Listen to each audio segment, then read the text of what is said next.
Hace unos años, entre el 2018 y el 2019, llegué por mera casualidad a un podcast de audio de una productora colombiana que se llama La No Ficción, que creó una serie de 11 episodios que se llamaba La Desaparición del Padre Gallego. Narraba la historia de un sacerdote colombiano, Héctor Gallego, cuya desaparición en Panamá hace 50 años fue considerada un crimen de Estado.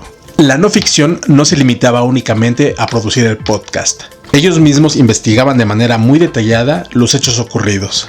Hacían entrevistas y hasta conseguían audios de hace 50 años para ir recreando la historia de la forma más objetiva posible. De manera inmediata me enganché. Lo descubrí cuando iban por el episodio 4 o 5 y de hecho estaba tan picado que se me hacía eterno esperar por la publicación del siguiente episodio, ya que no era que lo publicaran en una fecha determinada, sino que lo iban sacando de acuerdo a la investigación que estaban desarrollando.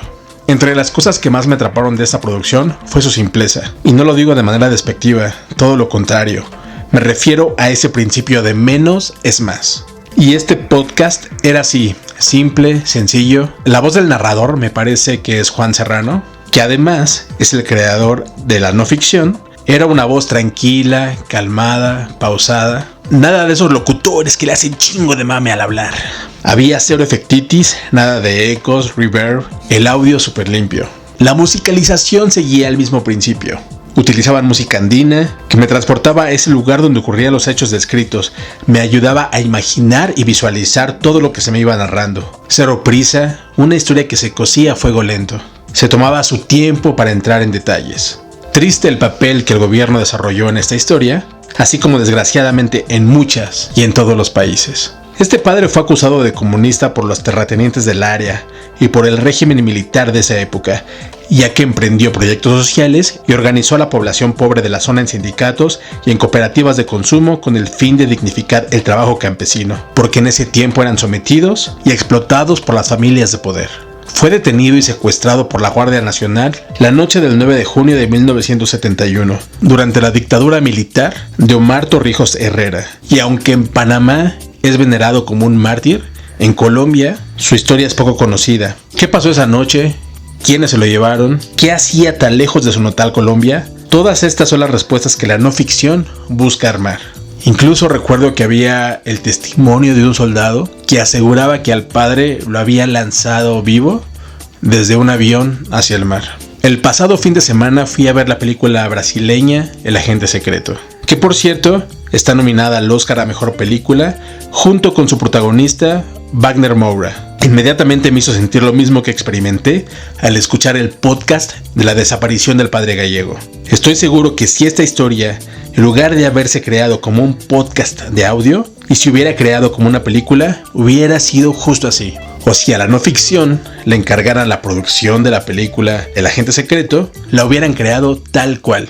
Y es que el estilo es muy parecido, la simpleza.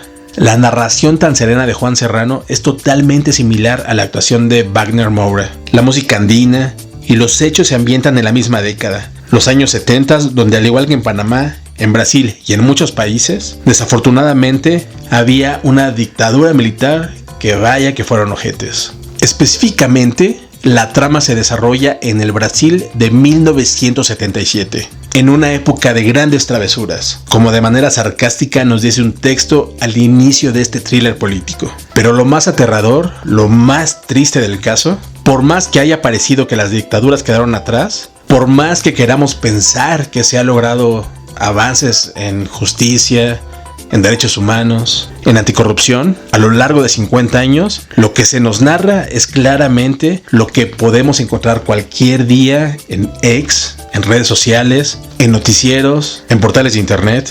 De hecho, hasta creo que en muchos casos ahora es peor. La denuncia que esta película lleva a cabo de sucesos de hace medio siglo es totalmente actual y lo peor es que no se ve para cuándo esto vaya a acabar. Vamos con los spoilers. Y vaya, la primer escena te describe todo esto de golpe y te muestra el tono y de qué va la película. Nos encontramos con Marcelo Alves, interpretado por Wagner Moura, que llega a una gasolinera en medio de la nada. Por supuesto, a bordo de un clásico Volkswagen amarillo. De esos que hasta hace algunos años alguien, cuando en la calle veía transitar uno o lo veía estacionado, te metía un putazo en el brazo diciendo bocho amarillo. Cómo me cagaba que hicieran eso. Bueno, el chiste es que se estaciona junto a la bomba de gasolina y cuando está a punto de bajarse para ir a buscar al despachador para pedirle que le cargue el combustible, observa que a unos 5 metros hay un cadáver pudriéndose tapado con unos cartones. Obviamente se espanta y su reacción inmediata es irse. Pero justo en eso se acerca el despachador. Ya sabes, bien cliché, típico pelado, bien panzón, con la camisa abierta, que le dice que no se preocupe, que no pasa nada y que cuánto quiere que le cargue de gasolina. Y mientras lo va atendiendo, le explica que el muerto es un ladrón que les estaba robando hace como una semana y su compañero de turno le metió un escopetazo. Y el otro así como que, no mames, o sea, en teoría me debo de sentir más tranquilo. Y le continúa diciendo que casi fue en defensa propia y que incluso ya se le notificó a la policía. Pero pues que ahorita están muy ocupados para ir a atender ese asunto y no se puede mover el cadáver por temas de la investigación. Que tampoco se ve que el despachador sea un vato que tenga muchas ganas de hacer algo por el cadáver. Les digo que la gasolinera está en medio de la nada, a un lado de la carretera. Hace un chingo de calor. Hay moscas zumbando alrededor del cadáver, perros hambrientos que quieren ir a devorar el cuerpo, pero el despachador los asusta y les grita para que no lo toquen o no se lo vayan a comer. Hay otros autos que vienen del sentido contrario del que venía Mauro, por lo que con lo primero que se topan es el cadáver y en chinga se van. Total, que es un lugar en el que no se detiene nadie más que el pinche Mauro. Y cuando por fin le cargan el combustible deseado y está por irse, aparece una patrulla con 2 policías, que se acercan al mentado bocho amarillo. Mauro y el despachador piensan que llegaron para ver el asunto del asesinato, pero pues a estos güeyes es lo que menos les interesa. Y sí, en el interior del mentado bocho amarillo. Inmediatamente uno de ellos aborda a Mauro para preguntarle que a dónde va, a qué se dedica y que si lleva alguna droga en el interior. Mauro responde y explica que no lleva drogas y comienzan a interrogarlo ahora con temas de documentos y de si el automóvil está en regla, comenzando por si lleva extintor. Normalmente los bochos, más los amarillos, llevaban este tipo de objetos bajo el tablero del lado del copiloto. Así que Mauro se agacha para tomarlo y mostrárselo. Y en ese momento el policía le pide que se detenga y que se baje de la unidad. Marcelo obedece, pero hay una tensión latente. Sabe que los policías buscan o plantarle algo, o robarle, o lo que sea menos hacer bien su chamba. Sabe bien de lo que los policías son capaces. Sabe que a 5 metros hay un cadáver que a todo mundo le vale madre, por lo que si algo le ocurre, no va a haber nadie que haga algo o que mueva un dedo por él. No va a pasar absolutamente nada. Es como una especie de amenaza silenciosa. Así que no queda nada más que estar bien atento, no dejar de observar ningún movimiento del policía y esperar que todo salga bien. Hasta que se le acaban los cuestionamientos al policía y no le queda nada más que dejarlo ir. Pero antes de eso, le pide un donativo, no me acuerdo para qué estupidez. Me parece que un tema del carnaval. Y Marcelo, con voz temblorosa, le explica que acaba de gastarse el único dinero que traía en la gasolina, pero que con todo gusto se puede quedar con los cigarros que trae en la bolsa de la camisa. Se los entrega, insisto, con la mano temblando. Y para su suerte el policía toma los cigarros y lo deja irse. ¿Te suena familiar? ¿Crees que sea algo que te podría ocurrir? Si no es que desafortunadamente ya formas parte de la estadística. ¿O crees que es algo que solo hubiera podido suceder en la época de los 70s? En este tono va toda la película.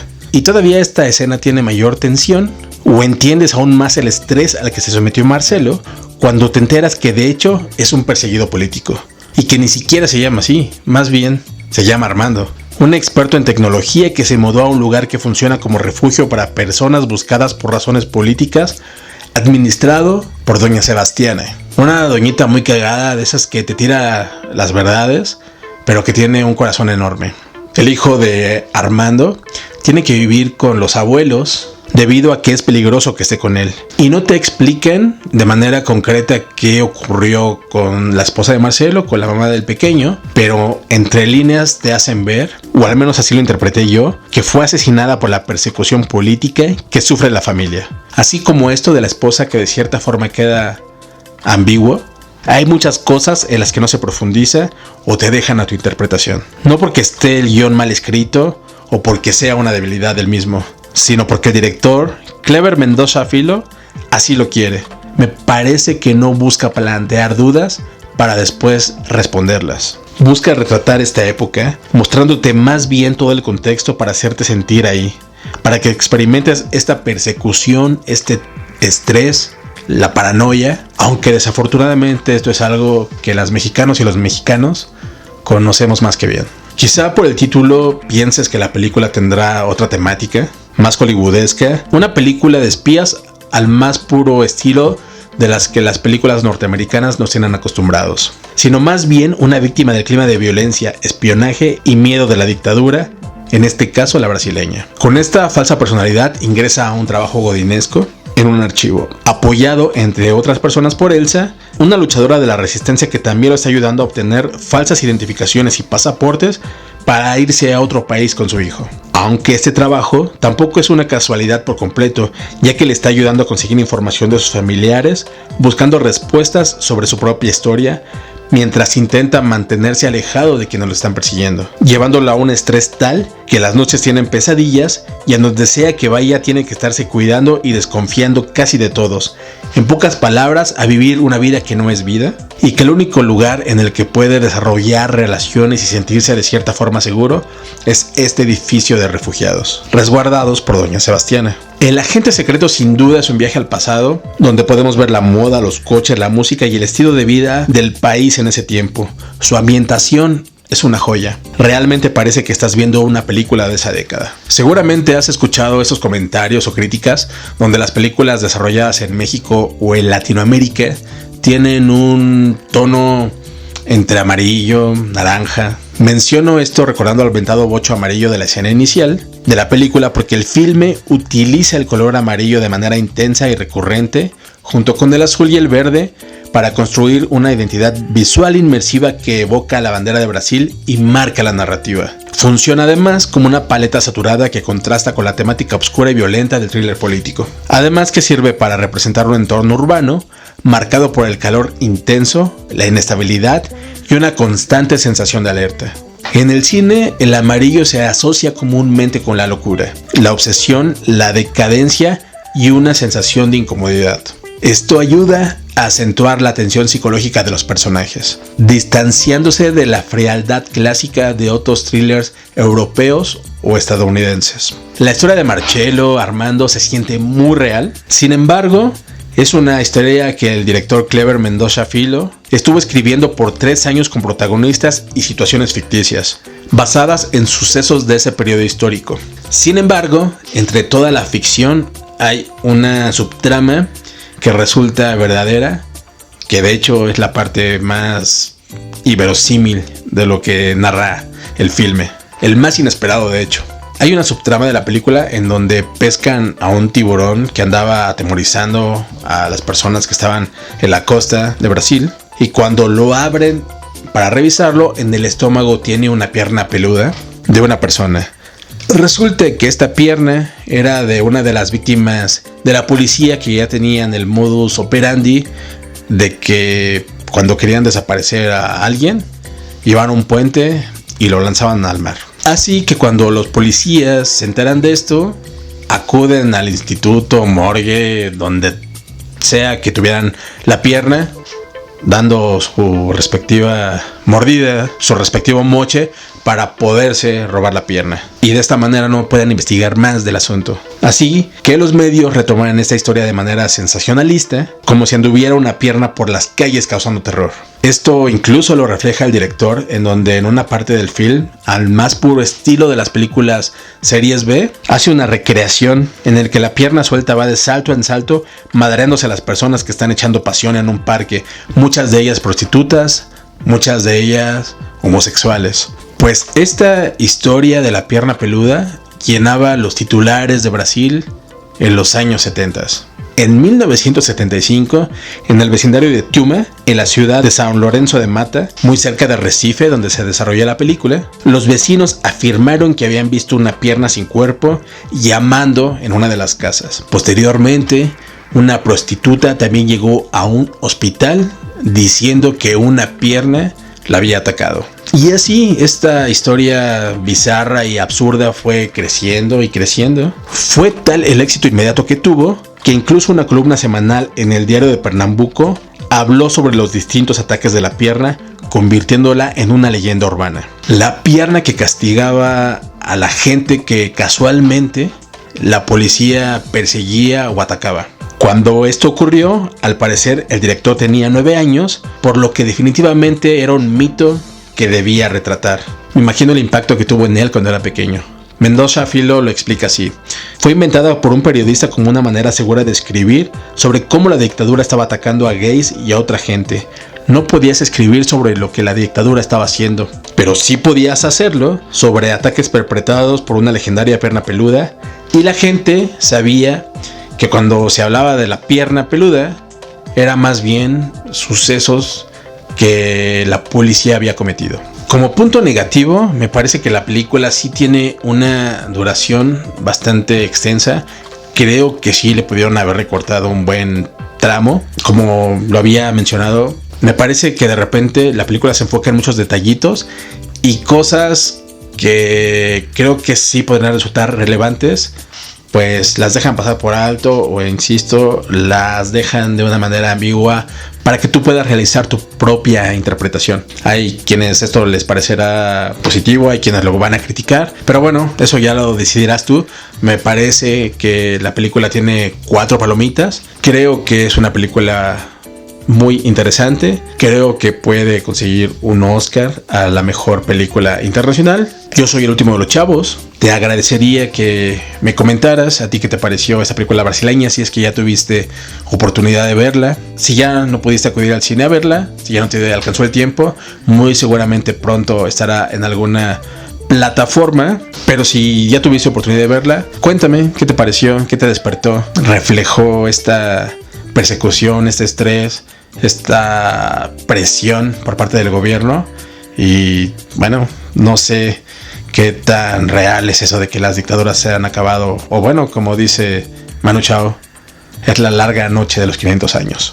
En este caso, 50 años. Espero de corazón, me encantaría que pronto pudieran parar estas cosas, pero la verdad no se le ve para cuándo.